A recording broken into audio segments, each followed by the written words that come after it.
वो लोग जिन्होंने सभ्यता को त्याग दिया और एकांत में रहने लगे। क्रिस्टोफर मैककंडल्स, इनको द वाइल्ड इंसान के नाम से मशहूर क्रिस्टोफर मैककंडल्स सभ्यता से दूर रहना चाहते थे।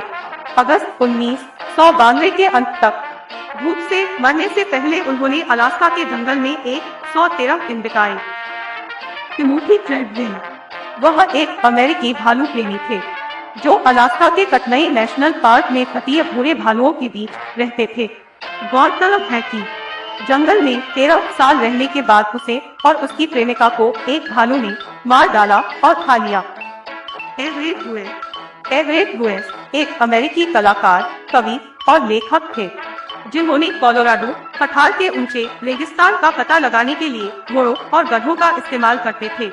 20 नवंबर 1934 को लुइस 2 गधों पर सामान लादकर यूटा रेगिस्तान में अकेले निकल पड़े।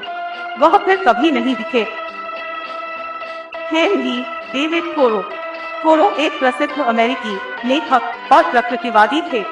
वह अपने अनुभवों के बारे में अपनी पुस्तक वाल्डेन लिखने के लिए स्वतंत्र रूप में एक कैबिन में अलग-थलग रहे। रिचर्ड लुइस टोनेके एक अमेरिकी स्वशिक्षित प्रकृतिवादी, संरक्षणवादी, लेखक और वन्यजीव फोटोग्राफर थे। वे लगभग 30 वर्षों तक अलास्का के पहाड़ों में एक लॉग केबिन में अकेले रहते थे जिसे उन्होंने ट्विन लेक्स के तट के पास अपने हाथों से बनाया था। टॉम नील, न्यूजीलैंड के टॉम नील जंगल में रहने का कुशलता प्राप्त थे और उत्तरजीविता उत्साहशील सख्त थे। उसे नाव द्वारा प्रशांत महासागर के एक छोटे से अटोल पर छोड़ दिया गया जहां वह 16 वर्षों तक अकेला रहे। निक डोज, 1991 में आधुनिक जीवन शैली के तनाव के कारण निक डोज ने आधुनिक दुनिया को छोड़कर घने जंगल में वापस जाने का फैसला किया। वह 30 वर्षों से अधिक समय से जंगल में है। उन्हें द बेयरफुट सेंसे के नाम से जाना जाता है।